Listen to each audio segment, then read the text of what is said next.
You're listening to the Westminster-Canterbury Tales podcast, creating community to foster joy and well-being. Thanks for listening.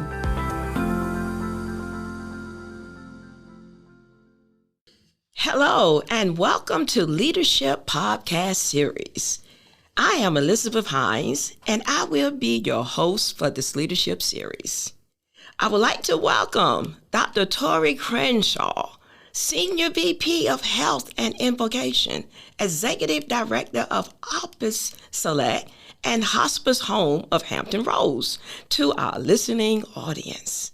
In this series, we will discuss strategies of self-development that can provide valuable insights and inspire others on their journey of personal growth. Thank you for joining us today, Dr. Tori. And before we dive into our discussion today, let's start with a simple icebreaker. What is one thing on your bucket list that you are eager to check off? So there are a couple of things on my bucket list. I would say one of those is I would love to be able to take my family, because we are from Italy, to Sicily and to enjoy an Italian vacation. I have been there. It's beautiful, but I would love to take my children. Wow. I would like to go too. Can you provide a brief recap of your background and career journey that led you to your current role at Westminster-Canterbury? Well, that's been quite a journey, Elizabeth, so I don't know if I can do it briefly, but let me try. So I started out when I was in high school knowing that I wanted to devote my life to serving others and to doing that in an environment that is surrounded with older individuals. Had a great relationship with my grandmother. I saw her getting care provided in a nursing center in Norfolk many years ago. And I said, I'm going to make a difference. I want to be an administrator. I want to get into healthcare. I want to advance my education and serve in this way. And so I started out when I was in high school actually working in a nursing center. Then had an opportunity after graduating from college to become a licensed nursing home administrator, which I did. And I was a licensed nursing home administrator when I was starting out very young and very intimidating when you have a responsibility of running a 172-bed nursing center in downtown Norfolk with everybody older than you and no one really wanting to listen to what you had to say when you're 25 and you think you know it all. So I progressed and became a regional director for a large healthcare company, became a vice president all over the country, overseeing 126 nursing centers all across the United States. And then I decided I wanted to get off the road. I didn't want to get on that plane again. I didn't want to sleep another night in a hotel. And so I decided to look for a job closer to home because I live right here in Virginia Beach. And then here I am at Westminster-Canterbury. I've been here going on 7 years. Wow. What an awesome achievements. And your journey kept you in different places where you elevated your development and where you're headed in your life and your journey. And this is who you are today. You have a powerful track record of your achievements and everything that you have done for the company. Making a Difference is a book by John C. Maxwell, and it's titled The Different Maker. And it subtitles, Making Your Attitude Your Greatest Assets. And he writes that attitude is a primary component to determine success. And he also explained that attitude is the difference in how we approach and deal with relationship and challenges. And I feel that you are a remarkable person that has made a difference to this company. And I'd just like for you to share some of your accomplishments as you being a different maker. So I would say, you're right, attitude just sets your mind to looking for the positive or looking for the negative. And the negative is all around you. And sometimes you have to look for that positive. So that has got to be what you do in your own development each and every day. I will tell you, I learned pretty quickly that people can give you lots of negativity and tell you what you can't do. you can't do this, or you can't do that, or you're not tall enough to do this, or you're not, athletic enough to do that. So if you listen to that throughout your life, then there is no way that you're going to achieve your goals, both personally and professionally. So I found pretty early on to not listen to negativity. I went to Catholic school, and I think anybody who went to Catholic school probably had some experiences, and I had my own, but I found pretty early on that it was a lot of negative communication. You're not college material.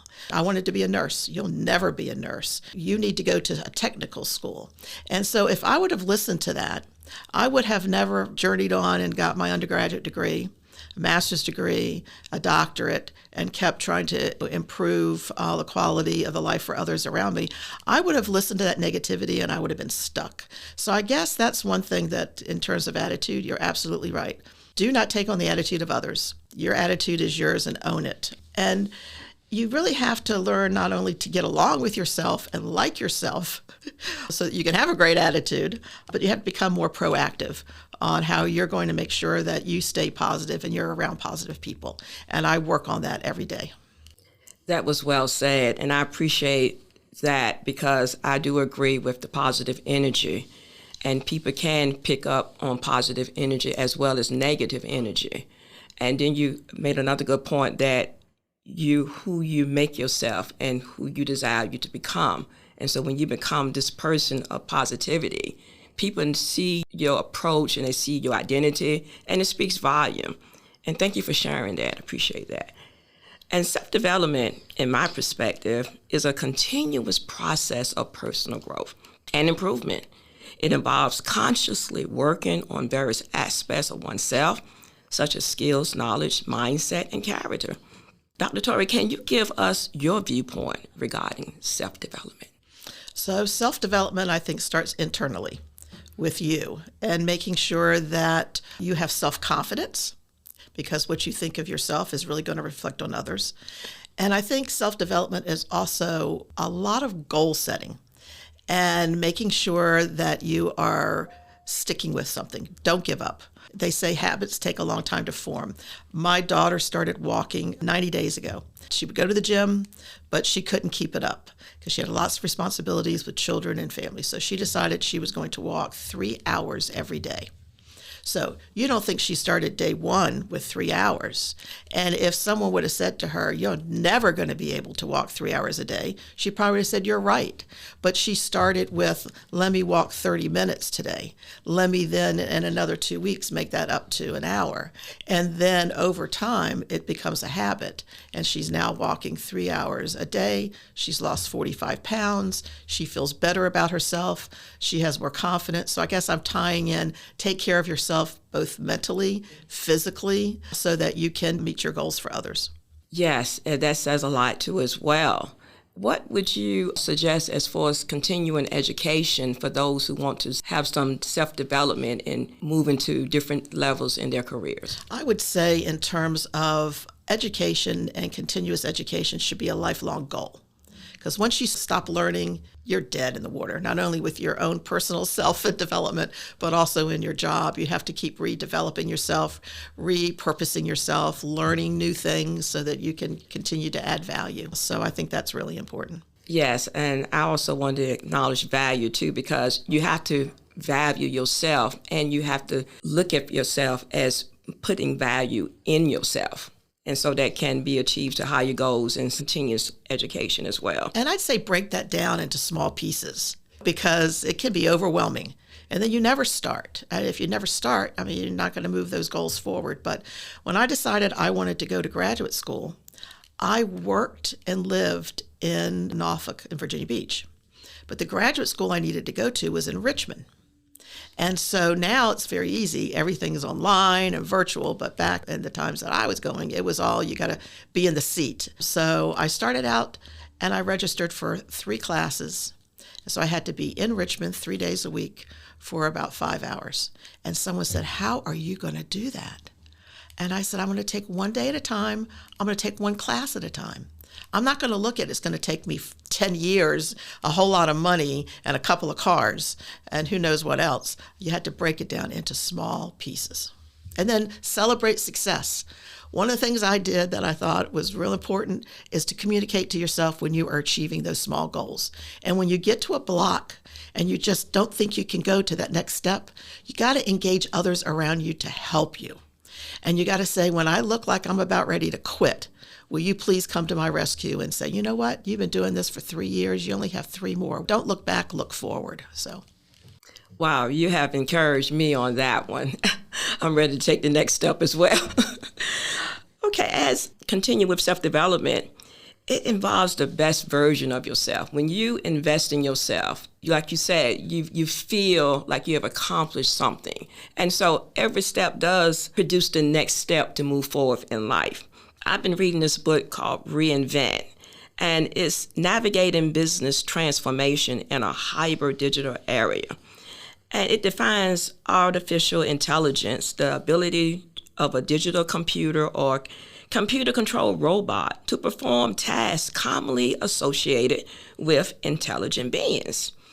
AI and machine learning offer numerous valuables and advantages to businesses looking to transform themselves. And my question to you is, in this high technology world that we're involving in the business organization, how does that affect big businesses? Well, I can just speak personally in terms of actually using artificial intelligence to do research and to pull data on different topics. And it does a really nice job of that, but you really have to then personalize that. So I think we can use technology to a point, but then I think if we're really going to personalize what that looks like, we have to then add our perspective, our approach to that. So I think it's like anything else, it's a tool, but don't let it run your life. You got to manage it. Yes, and the human part has to come in to project what you say. You have to add to it, to tailor it to be more appropriate and being not AI. And moving forward, what are your future plans? Can you tell us what the next step in your career as far as where you headed? Well, one of the things that I'm doing right now in my current position is really learning new things, which is wonderful to do, as I said. It is hard. There's a lot of fear factor that goes into stepping out of your comfort zone, but I think at any point you need to do that. So for me, it's stepping out of my comfort zone. I've been in healthcare my entire life, skilled nursing, assisted living, very comfortable, can just do that with my eyes closed. But now I'm working on a project, Hospice House of Hampton Roads, which is very different. Now you'll say that's healthcare, but it is very different. And people that go into hospice are passionate about it, and I have a lot of passion around that too. But I am learning things each and every day I never knew that I had the capacity to continue to take that information and execute on it. So I think don't limit yourself by what you think you already know, or limit yourself by where you think you already are comfortably with what you're doing, to step out of that comfort zone, because people will see value in that. And then at the end of the day, and I've been in healthcare a long time, when people are looking at, we got to cut back this position or we got to cut back on that, the last person they're going to cut back on is somebody who steps out of their comfort and does what needs to be done to get the job done and is willing to learn and be open and receptive. So that would be what I would say is, in terms of what I'm doing in my future, is doing what I'm doing and keep improving what I'm doing. Yes, and you're definitely doing a lot for the company as well, and providing all these different aspects of your career, and you're taking action. You made a good point of not limiting yourself in what you can't do and focus on what you can do. And you have definitely encouraged me, and I pray the listening audience will take some of these principles and apply it to their own leadership skills. Can you give us some examples of what you have in place that you desire to let our listening audience know in different concepts of best practice in leadership? I would say don't take yourself too serious. And I would look at, there are so much out there in terms of knowledge, in terms of leadership skills and development, that you need to just read. And when you feel like you're stuck, or you're stuck in how you communicate or interact with someone, and you don't feel like that you can move that forward, and you're kind of at a barrier, pull a good book out. Let all these experts that have studied this for years really share their knowledge with you, because it really does help you look at things differently when you read something and say, oh, let me take that and apply that to where I am today. It's refreshing for me, and it's never stale. It's always exciting. So I would say definitely read whatever you can get your hands on and listen. That's important because there's a lot of podcasts, a lot of opportunities to learn without just sitting down and reading. And finding mentors in your life. That's one of the things not only did I do early on, but then I provided that same service to others. I mentored others who wanted to be healthcare administrators or wanted to be regional directors. I encouraged them and I mentored them through that process, and that's rewarding. Wow. I'm ready to take charge of my self-development now. Come on. Okay. In closing, would you like to share anything that you feel that the listening audience wants to get out of this whole topic series of self-development? So I think it's definitely individualized. And you can listen to things and people can say you need to do this and you eat better and exercise and all these things. It can get very overwhelming. It's like, what do you want to do? What is self-development for you? So I'd say personalize it and start with one thing and don't take on too many things at once. So if that's, walking around the block for 5 minutes as an example, or if that's eating half of what's on the plate today instead of all of it, or listening to positivity in podcasts and music rather than turning on something that is negative, look for those opportunities. And I would just say that at the end of the day, you feel better about yourself and you feel better about the world. I agree. And in my closing, I would just like to let the listening audience know that self-development is a personal journey. And you have to find the right style that fits you because everybody's style is not the same. So in this series, know who you are and what you need to do. Make your personal journey your personal journey. Thank you, Dr. You're very welcome. Torrey. Thank you.